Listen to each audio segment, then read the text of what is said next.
Post reports the Pentagon now knows who leaked classified documents online, setting off an international drama and putting Ukraine and our relationship with allies in jeopardy. The Post reports investigators are looking at a young man who worked in a U.S. military base. However, U.S. officials are not confirming the report at this time, only saying the investigation is ongoing. ABC's Reena Roy with more. Reena.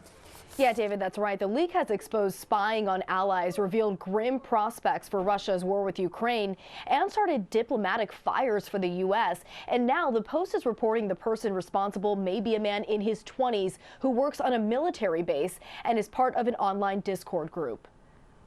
New details out from the Washington Post about the Pentagon's secret document leak. The paper interviewing a teenager who says he was a member of the Discord server group where the highly classified documents were first shared.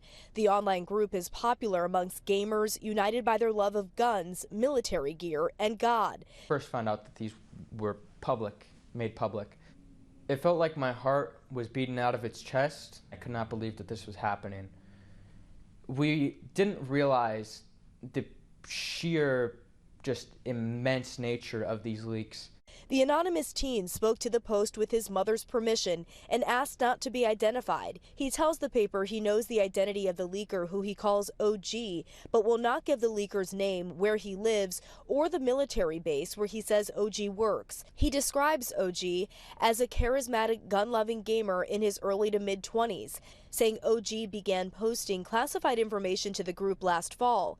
The group has about 24 members, some from foreign countries. The documents were often listed as Ukraine versus Russia at first. However, it slowly spiraled into just intelligence about it. That information spreading to other Discord groups, causing a global diplomatic fallout since becoming public. The teenager says he was in touch with OG just days ago, but that OG offered a goodbye to the group. He was just saying that this may be the last he ever sees of us, and he was thanking us for all the good times that we had together and hoping that everything would blow over. According to the Post, it's unlikely the leaker intended the information to spread further. This individual OG was apparently sharing this classified information, which was illegal after all, and he appeared to understand that, to prove a point, to prove that he could, to impress the people around him. President Biden commenting this morning from Ireland. There is a full-blown investigation going on, as you know, with the intelligence community and the Justice Department, and they're getting close. And a senior U.S. official spoke with ABC, calling this a massive betrayal by whoever is responsible.